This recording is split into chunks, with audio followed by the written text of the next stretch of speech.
Yeah. How are you all doing? How are you all doing? Well, let me tell you how I'm doing. Now, yeah, I haven't done much. It was work over the holidays, real quick. I did see Summerlin's and Eternal Champion. Yeah, that's different, right? No, I love Summerlin's, and I really, really like Eternal Champion's last album a lot. Same songwriters, but that's more like along the lines of traditional metal. If you don't know those bands, or maybe you do know those bands, same songwriters for both bands, just executed a little bit differently. Summerlin's is a little bit more like early Aussie stuff, in my perception anyway. I think the songwriters would agree. But anyway, today is about sadistic execution. That is the beginning. First full track, The Magus. We're going to talk about sadistic execution. I'll throw in a little bit of what I read about them and what I know about them. But anyway, yeah, Australian band, Sydney, Australia. 1985 they started with Rock, R-O-K, the singer, and visual artist kind of thing. Visual direction, art, whatever, and vocals. The bass player, Dave Slave. I think a lot of this is, I don't know, there's a lot of bass on these albums. It leads me to believe that he might be a pretty principal songwriter. He's there from the beginning to the end, and the bass is very prominent in their albums. But anyway, let's talk about this debut, The Magus. This is finally released in '91. There's a lot of folklore thinking that this is recorded in '86. Even this says lineup '86 or whatever. It's been confirmed. This wasn't recorded till '88 and then shelved and not released till '91. You know, and those were, you know, distributed through the underground and stuff like that. People got copies of this stuff, much like the early Morbid Angel before Abominations. Is that right? Abominations, Desolation. No, that is the Altars of Madness. Altars of Madness. But much like Abominations, that got circled around like this. This did. Anyway, The Magus. Yeah, this is raw, blasting. There's already blasts on this album already happening. Very fast, chaotic.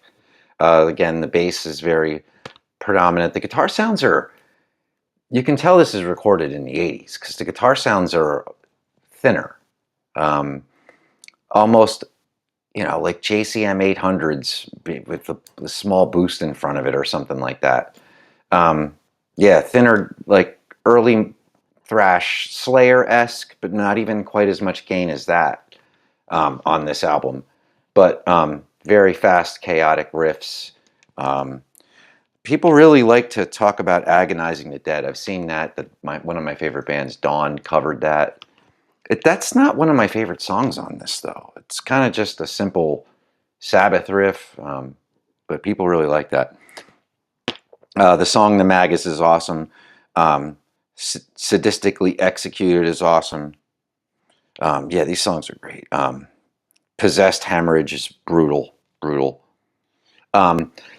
One thing I'll say about negative to get it out of the way, because I don't really have much negative to say about this band, but they put bullshit on their albums. And what I mean by that is there's like 3 fillers on this. These last 2 songs are not really songs. They're creepy, you know, weird. There's guitar in them, but I don't know. It's the only thing I don't like about this record, is there's a lot of tracks with, and I get, you know, they're evil and I guess they have their place, but I kind of want songs, man. I don't know. Probably it's a bunch of people groveling right now. Dude, that's the best shit on the album. Dude, whatever. I don't care. But yeah, Great record. You know, sonically, you can tell they're just vicious guys, man. Going for it, going for it. I'm not going to say it's sloppy because I don't know if that's right, but you know, sometimes when you're capturing this stuff in the 80s, it's really hard. But it's kind of just chaotic, you know, like that Pleasure to Kill kind of thing where they're just going for it, you know. This is the second one. We Are Death, Fuck You. Yeah. And you know what? Normally, when I was younger, I would have thought that was corny, but I don't know why I like that now. I just love the vicious. And about rock, you would talk about personality in frontmen. Holy shit. That's all this guy does. Is just grunt and yell yell profane shit. Cadences are all over the place, but yeah, but you got to stay focused on these things. If you tune out, you're lost right away. This isn't like something you put on and mentally go on vacation. You got to really pay attention and appreciate the chaotic viciousness of it. Yeah, it's one of my favorite parts in this. It's just growling and grunting before each line, and you could tell it's just off the cuff. You know what I mean? Like some of the stuff isn't even written. He's just throwing up in the mic. I wouldn't be surprised if he just socked himself in the face every couple minutes and just let a noise out. But yeah, this thing is again, like for coming out in '94. The gate's okay. But they get a different guitar player on this one. Rock, Dave Slave. I love Dave Slave. He looks absolutely nuts when he's playing live too. Craziest bass breaks in this. Suspirial, Burnt Offerings, Eternal Clock. Eternal Clock is my favorite. Got to be my favorite song by them. That's where he's yelling, "We are death, fuck you." The interesting thing about this, why it's called that, is when he sent the promo or the demos or something like that to Rock, sent to the record company. He just wrote that on the tape, and they like got it and thought that's what he wanted to title the album. So then they went and did that, and I guess he was like, "All right, well, I guess it's called that now." That's all documented in whatever Wikipedia, or I don't know how factual that is, but yeah, great album. Produced much like the Magus in that, you know, by '94 you have a little bit of production going on. They recorded this in '93. Yeah, it's on the thinner side, I'd say. Nobody's remastered it that I'm aware of, or if this is, I think it might even have had a boost in 2001 if this was the record. No, it's not. It's not. One of their records had a boost in 2001, a remaster of some kind, but I don't think it's this one. But yeah, the music on it's awesome. Again, the bass playing, riffs are all over the place. Really chaotic, crazy stuff for '94. Again, another hiatus, and I think this is their best work. There's two records after this, but Chaos comes out in '97. I guess 98 in the States or something like that, but whatever. I got my vinyl copy of this relatively recently in the past year. This thing is awesome, man. This is their best work. Yeah, this comes out in '97.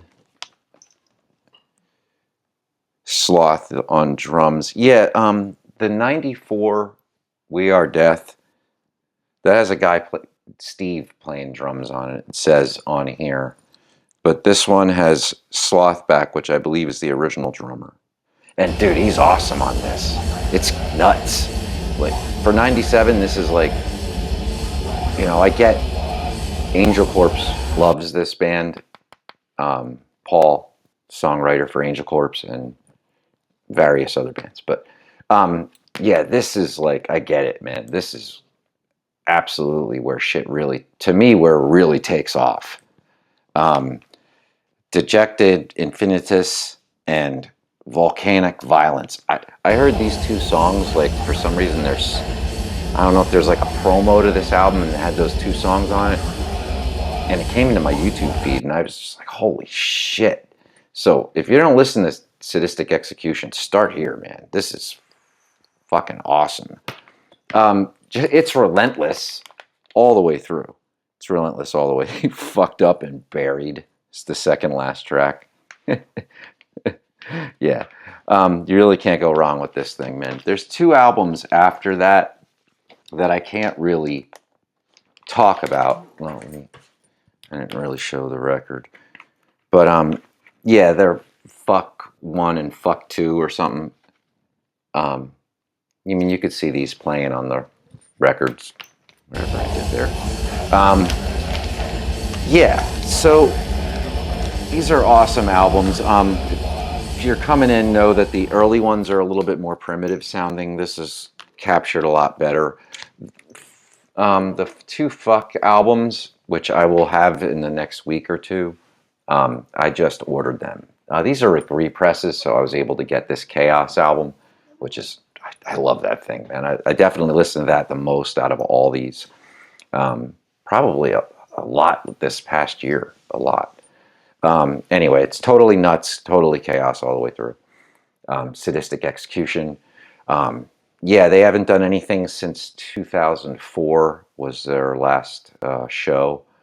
And that album, Fuck 2, came out in 2004. Yeah, I'm jumping all over the place. But anyway, you get the idea. Yeah, their active period, I guess, was 97 to 2004. A lot early in that they were having hard times getting it together for live shit or whatever. So yeah, Sadistic Execution from Australia.